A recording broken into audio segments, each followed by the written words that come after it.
เฮ็ดเวียกช่วยเพิ่นโอเคถือว่าตกลงเราจะไปทักทายทีมงานกันโอ้ตรงนี้แต่ผู้หล่อเท่ถ้าสบายดีเด้อทั้งนะปอ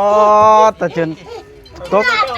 ฮะเจ้ามาข่อยเพื่อเจ้าโดยเฉพาะได้นี่อันนี้ได้อยู่คอยฮักเอาลีแล้วกันว่าแล้วนะสบายดีว้าวไปทั่วนี่ได้เรากับหมู่ทำนี่นี่ยังมาตอนแล้วนะเขินดิบ่เบิดฮะเพิ่นยังสิมาเขินนี่เขินแล้วลูกเมียข่อยก็ยังมันกินดอกโอ้ยว้าวแนวบ่อยากเอาแท้เนาะเป็นไงคือเอามาลายแท้นี่มาเพื่อเจ้านี่แล้วไผขึ้นไปแล้วคือบอกบ่เช็ดน้ำบ่เช็ดบุญได้เพื่อก็ยังมุยุบอยู่นี่อ๋อแต่ได้เชิญเก่งอะลีให้ได้ง่าข้อจังร้องรับได้เอ้ยเก่งอะลีโอ้ยบ่เพิ่นฮู้ว่าเล่ๆเพิ่นบ่ต้องห่วงยกปันค่อยน่ะได้ชนะค่อยก็จักได้มื้อสู่เมียกินยึดให้บ่วัดในฟิตบังนึงเด้อโอ้อย่าลืมกดติดตามเพื่อเป็นกำลังใจให้ผมด้วยนะครับทุกคนขอบคุณมากๆครับโอเคพี่น้องเด้อสบายดีเด้อเนาะครับทักทายสบายดีพี่น้อง FC เบิดสู่คู่สู่คนพี่น้องเอ้ยเปิดภาพขึ้นมานี่ก็มาหา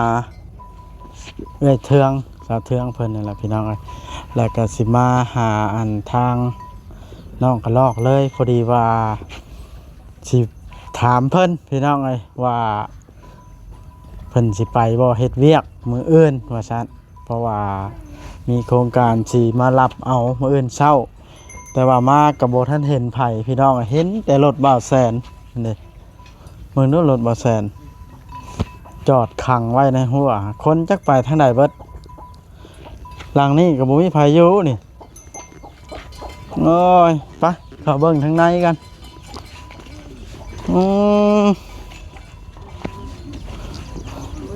แม่ตัวไปใช้อัน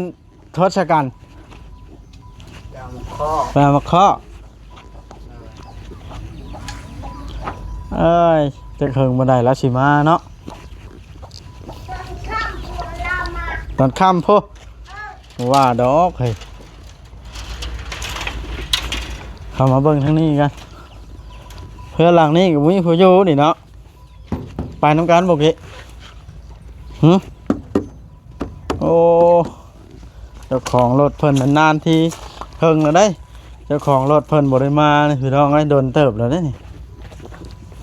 มาเบิ่งลองปลากัน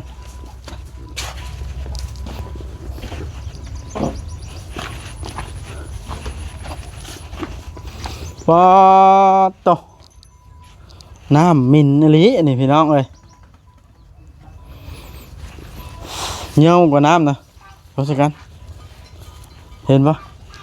เขียวขนาดเนาะมินอลีพี่น้องเลยโถ่เบิ่งสิให้เบิ่งมือกล้องนี่สบายดีทางงานสิถามนี่มื้ออื่นไปบ่ดำนาไปคันว่าโตเป็ดดำเป็นแม่โตแน่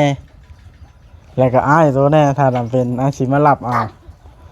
เด้อแล้วอ้ายสิมาส่งอีกไปปะไปกินข้าวอยู่พุ่นกลับไปโย่เฮ้ยโตก็สิไปดำบ่เป็นนะ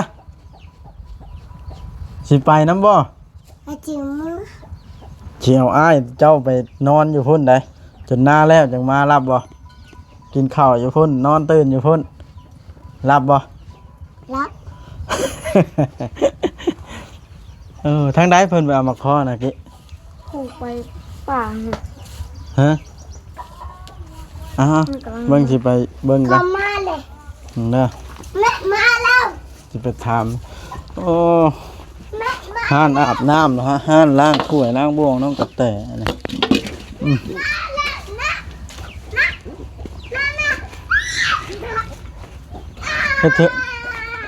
เทืองเราย่าเจ็บแอวแล้วบ่ไอ้เทืองนี่เนาะ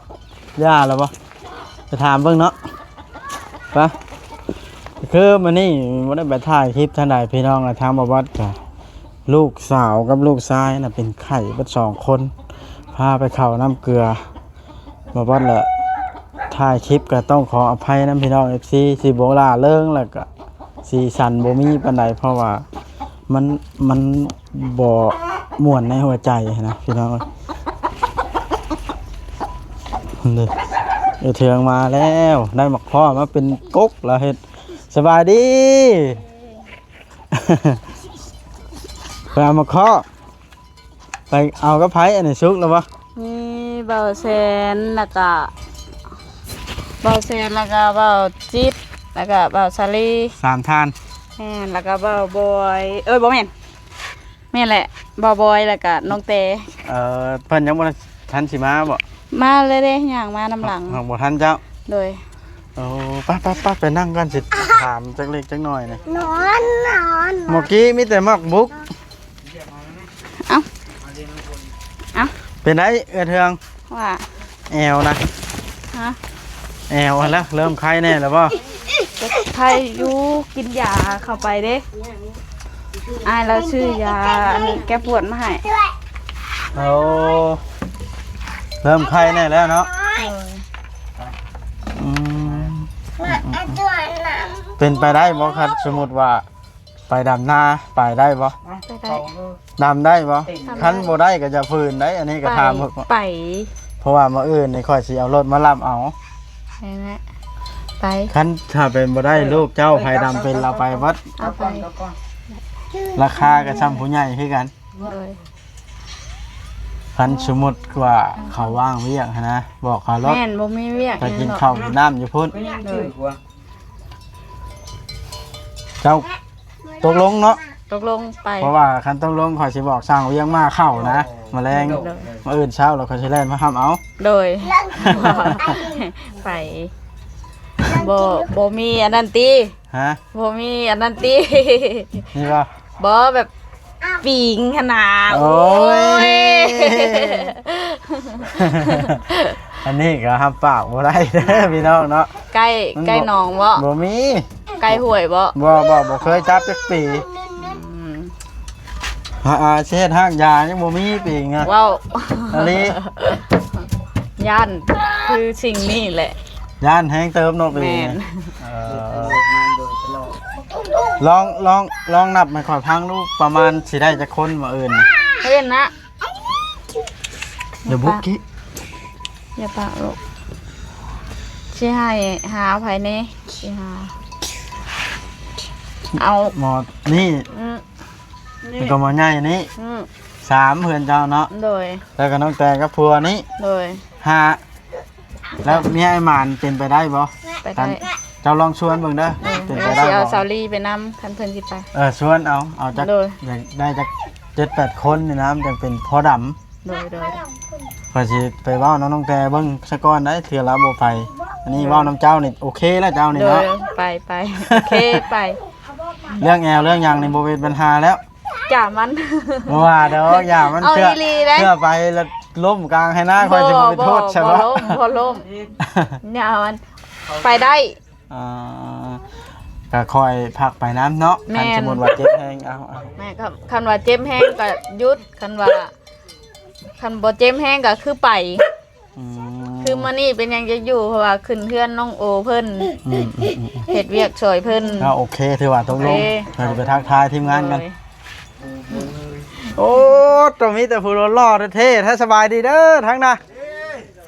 ปอตะจนตก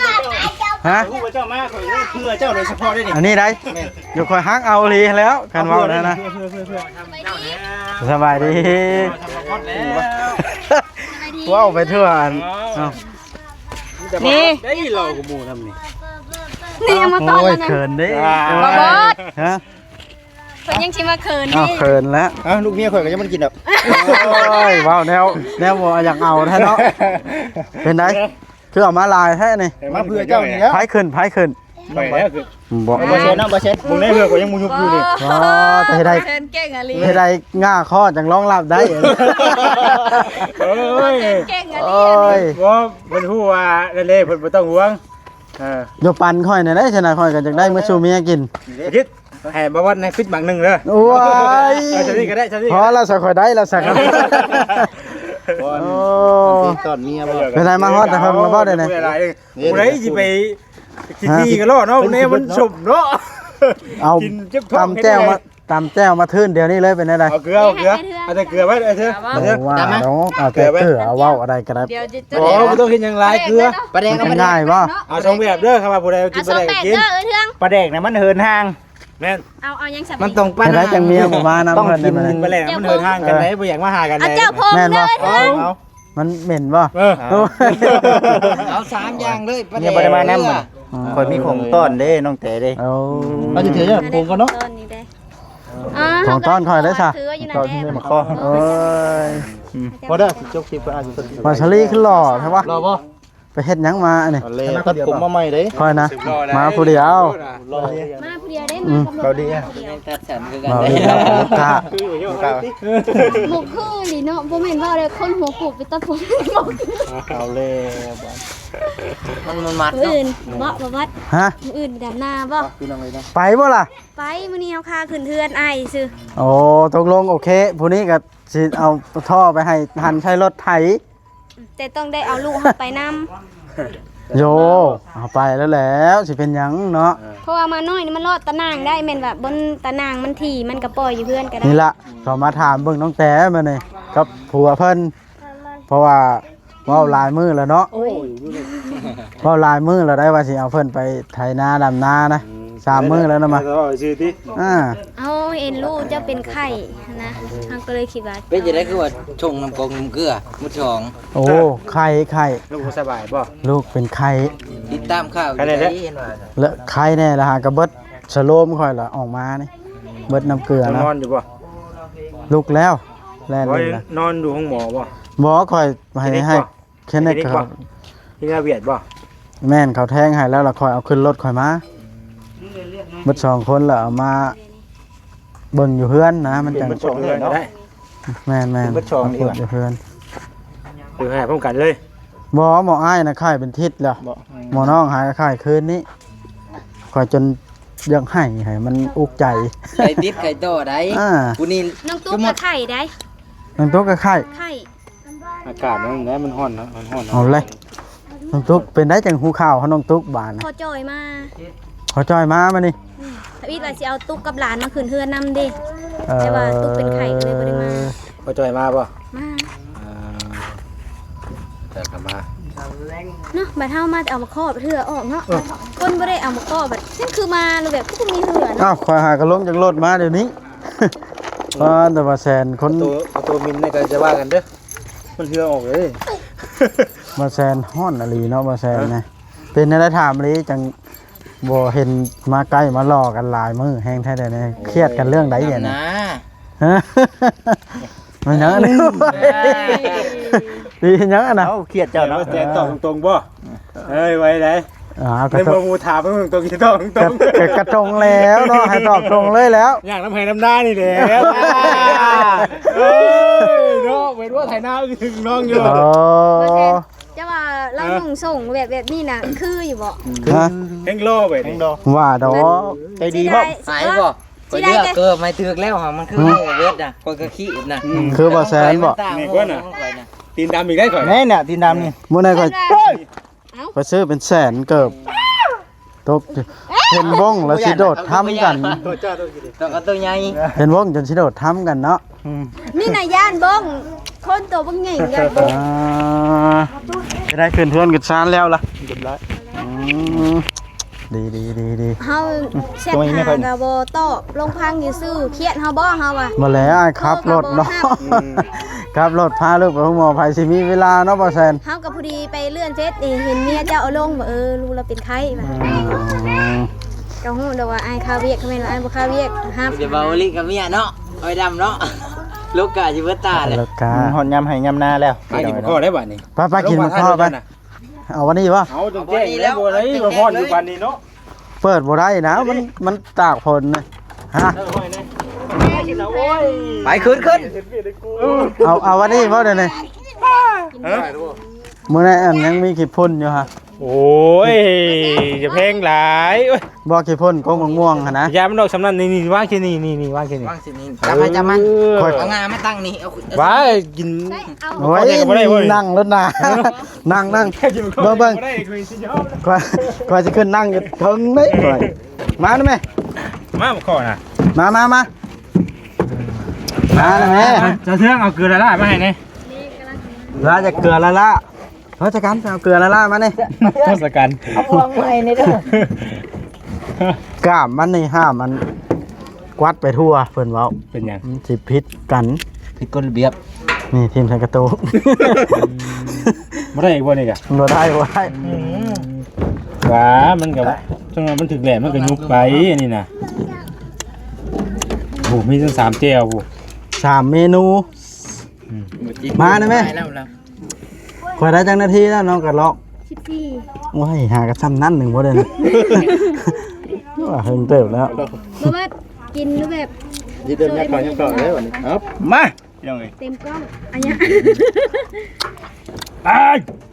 ยังน่ะบ่ง ได้ เฮ็ดบ่เฮ็ดใส่บ่าวชะลีชื่อนี่ล่ะ เอาไปแว่ไปเรียกว่าเนี่ย บ่าวชะลีย่างมาใกล้แล้วทิ่มเคาะใส่ บ่มันยังคือสิถึงมากกว่ากินแท้เลยบ่ว่าเราอีน้ำข้อกับมาวัดเอาใช่กันดิฮะ ว้าวเลยได้ ฮะ เอา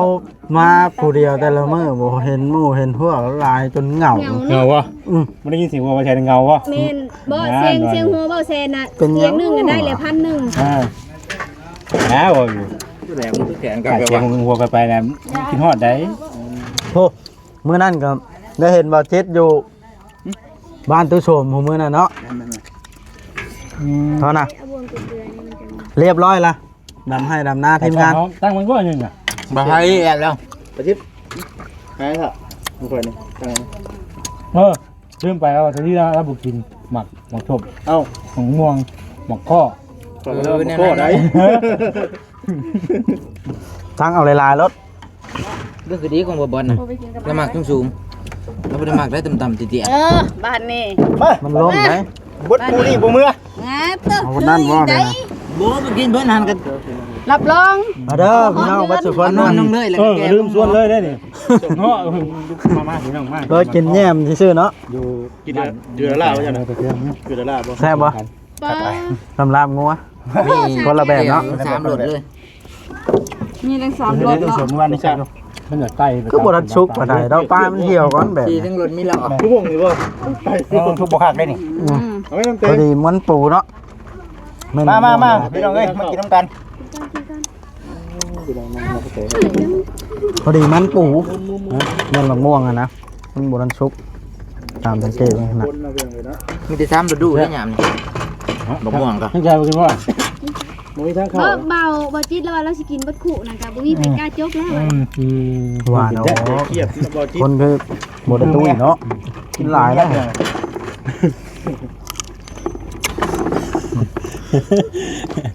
ติดกล้องมาได้เสียแล้ว ก็เห็นบ่จิตก็สิเล่าความลับ โอ้โหอะไรกันต้องไปกินปากก่อน มันก็เห็นเพิ่นหวานนี่บ่ แม่แล้วคุณหลับอาจังไรเฮ้ย ยังเดี๋ยวนี้ มีคนอยากน้ำว่ะ จะว่าหลังไหนคนจะยินไหนจะว่าหลังเด้อจะปากเด้อ ขอยาเว้าแล้ว ผมหลับ ขอยา เนาะ เว้าแล้ว อ้าว ความลับ คือต้องมาทานในบางทีว่าอย่างนี้เลย บ่ได้ขอยเคิดออกอยู่ได้เดี๋ยวในความลับน่ะเจ้าจะทำเป็นเนียนว้าย ว้า เป็นหยังเนาะบาดนี้ เพื่อนไหนกันเข้ามาดูนะ อย่าหนาคนสิได้ยินนำน่ะโอ้ย มาให้สิปิดกล้องแต่ละอันเนาะ เรื่องมันแนวพิษลูกพิษเมียเพิ่น อันนี้มันคือบ่สมเนาะอาหารที่เป็นอะไร ไปไหนบ่ ฮะ ก่อนนะ ปลารถแล้วเด้อฮะ มาแล้ว คนไปปลาลดแล้ว ปลาหยังซะ ปลาซิว หรือว่าปลาวาน นี่ก็อยากขออย่าให้เป็นปลาลูกน้องแต่นี่ก็อยากขออย่าให้เป็นปลาลูกน้องแต่แบบจะได้ฮะจะซีมันเนาะ ถอนหายใจยังกินบ่พอสิกันเนาะ สวัสดีก็บ่กินว่ะ ว่าซะนี่เราสิให้นำ แล้วนำมาตั้งแต่พวกคุณไปเรียก็ได้ซะเนาะไม่ได้ขอได้เป็นไง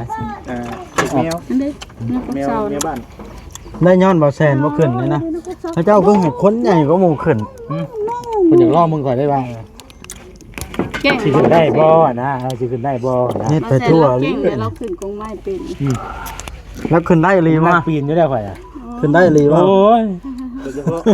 ปีนตลอด ยินตลอด ตลอดปีนเกี่ยว ข่อยมาข่อยจนญาติเห็นแต่รถบ่เห็นไผบ่ไปใช้หนีตกใจวาบข่อย จื้อบ่เลยข่อย ว่าโด เอาไปมาหลายมือบ่จื้อกัน ยานคิดว่ารถคอยเนาะ จะบ่ได้คิดว่าเราเป็นน้องแต่ยังไง ข่อยเบิ่งคลิปเจ้าอยู่กำลังไปซื้ออีหยังนะมาให้น้องแต่ นั่นแหละ ได้ข่าวว่าสิมั่งลงมั่งเล่าพร้อมเถอะ เล่าอ่ะสิมั่งเล่าบ่เท่ากูได้ ทั่วแล้วเดี๋ยว ใช่เรานะ บ่เพิ่นใจก่อนว่า นะ ใจบ่ไป บ่กล้ามั่งนะ บ่กล้ามั่งแล้วเนาะมั่งเพื่อนเพราะนั่งมั่งเล่าอีกมั่งเพื่อนบ่มั่งเล่าพ่อมึงวะ หมางลา ใช่ ย ไหมก็รอดฮะ อย่าดอกว่ะปัญหาไปมั่งไปสิมั่งว่ะ จะด่ามั่งเล่าบ่ ติดตามเบิ่งว่าสิมั่งมื้อนี้งานข่อยสิไปมั่งใช่เพิ่น เพื่อนทำกินเหล้าอ่ะ เอิ้นข่อยก็ไปดำนา นะ เป็นลูก อื่นไปดำน้ แล้วหน้าบ่เที่ยวกันไปเที่ยวกันไปบ่กินของกินแซ่เพื่อนเด้อ โดย ข่อยจะชุบหน่อไม้กับข้างแล้วเนาะ ไปหน่อยขอตัวต้องคิดไว้ทำนี่ก่อน ปีน เนาะ มา แต่มันยาว สุดมาไม่ยัง ขอแรงมาวัดเพิ่นมา ตัวก็นั่นบ่ มื้อนั้นพากันไปกินยังบ่ขออนุญาตนำมันคือปลาไปเทื่อนึงแม่นบ่ หาย พา กินน้ำส้มเนาะ บ่อันนั้นกับข้าวมื้อนั้นนะข่อยลืมเบิ่ง ไปกินต้มเป็ดนะ บ่ ว่า เฮ็ดบ่มื้อนั้นเฮ้ยเนาะ พอไปต้มเป็ดกิน เบิ่งวิวเด้อ ไปขุด เจ้ามื้อได้ ไปขุดจิโร่ ก็ดีคือกันเปลี่ยนบรรยากาศน้ำพี่น้องเป็นน้องแต่ ไปจนบ่อยากมาเนาะบ่บ่เนาะ ไปจนพวกนี้เขี่ยวไปคุ้มือว่านะ กลางเต้นเลยกลางเต้นนอนในพุ่นถ่ายบรรยากาศเลยเป็นได้ค่ะ ข่อยคำยำแรกเนาะเงี้ยงปุ๊บเงี้ยงป่าเลยเท่านั้นแล้ว จะมาให้หรือเปล่า พี่น้อง เรื่องจริงเงี้ยหรือว่าขาดคอย เจ้าของเดินพุ่นได้ยังไงเนาะปล่อยบ่ให้เด้ เป็นยังไงจากเรื่อง บอกใคร บ่เป็นหยังบ่เป็นหยัง เนาะมันยังจริงเงี้ยลูกอะ เราว่าแบบเกรงใจนะบ่เป็นหยังบ่เป็นหยังแค่ในใจเราให้อยู่เด้อ บ่ถ้าคนหน้าคนสิให้มันสิแบบหนึ่งได้บ่หมด เอาแนวนี้ค่อยสิเว้าอันย่านอันว่าปันได้ยินนำอย่าบอกเราเด้อ บอกว่า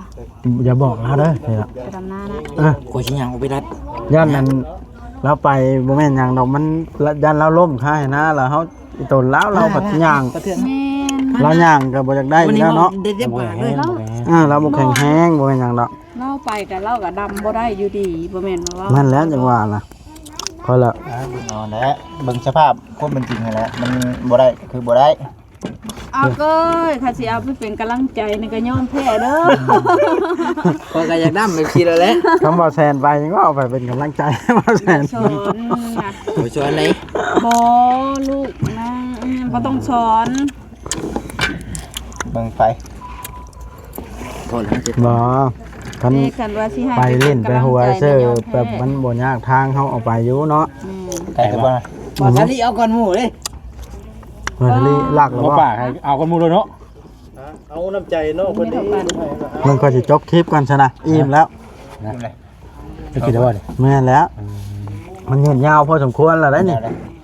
ตามที่เบิ่งนี่เนาะมาเบิ่งนู้นน้องแต่ยืนยาวแล้วบ่ 22แล้ว งานเด้ ข่อย โอเคเด้อพี่น้องเด้อ อยู่ตามผมหมดแท้ สบายดีจบคลิปตอนนี้แหละน้องแต่จบคลิปให้หน่อย สบายดี